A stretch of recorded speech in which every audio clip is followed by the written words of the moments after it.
सुवर्णपुर जिला बिनिका ब्लॉक अध्यक्ष दीप्तिरेखा नंद और युव बीजेडी सभापति अशोक नंद घर को 19 तारिख राति किसी दुर्बृत्त माने कार आसी अंधारे गुली चालना करते। प्रत्यक्षदर्शी कहवा अनुसार घटना समय 30 ରୁ 40 राउंड फायरिंग होता और एही मृताहत होई नथिले। अशोक नंद कार और सामने थिबा सुभाष चंद्र पात्र कार क्षतिग्रस्त होता। 10 मिनिट धरी आतंक खेलवा पर कार आसीथिबा दुर्बृत्त पुणी थरे रामपुर पटक पलैथिले। घटना को नहीं अशोक नंद और सुभाष चंद्र पात्र बिनिका थाना रे मामला रुजु करथिले।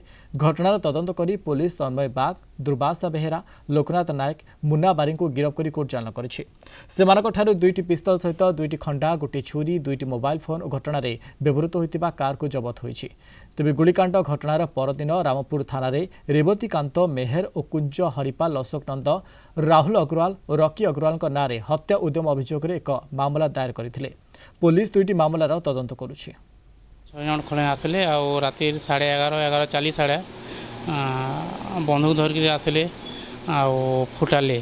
तापर आम डरिक बैक साइड के पलानु 4-5 जन आते फायरिंग कले पाखा 30-40 राउंड फायरिंग कले। व्यवसायिक गंडगोल थिला जोथिपाई से व्यवसायिक गंडगोल जो दुर्बासा बेहेरा यांको टाइगर टाइगर बाग को एनगेज करे ये कांड काम करे। वर्तमान सुधा कौन इनफॉरमेशन नहीं कि कौन एविडेंस नहीं एटा राजनीतिक कारण कौन यही प्रकार गुलिकांड घटी। से निजे ब्लॉक चेयरमैन 5 बरस रही सारी यहाँ फिर मुई निजे ब्लॉक चेयरमैन अच्छे आम निजर सम्मान हानि करवा लगे बोली करी इटा गोटे षड्यंत्र चलैछन आ तांकर इमेज के लूज कर देवार लगी सेथु लगी बोली इटा केस कर मिथ्या आरोप लगाउछन। प्रकृत तथ्यटा के पुलिस जीवार कथा और प्रकृत लोक मान को पुलिस धरी पारबार कथा और माने सेतरे अधिकार में काना कह नहीं आज्ञा 2टा बंदूक केतेबेले भी नुहे इटा निश्चित भाव 4टा ରୁ 5टा बंदूक यूज होइए गोटे 2टा बंदूक एत बड़ गुलिकांड नहीं हुए। शांतिर सहर बिनिकारे अशांति सृष्टि करछंती किछि असामाजिक व्यक्ति अंधार राति अंधाधुन गुली चालना करिछंती किछि दुर्बृत्त। तेबे पुलिस तदंत करिछि किंतु पुलिस तदंत रे नाखुश अछंती चेयरमैन परिवार लोके।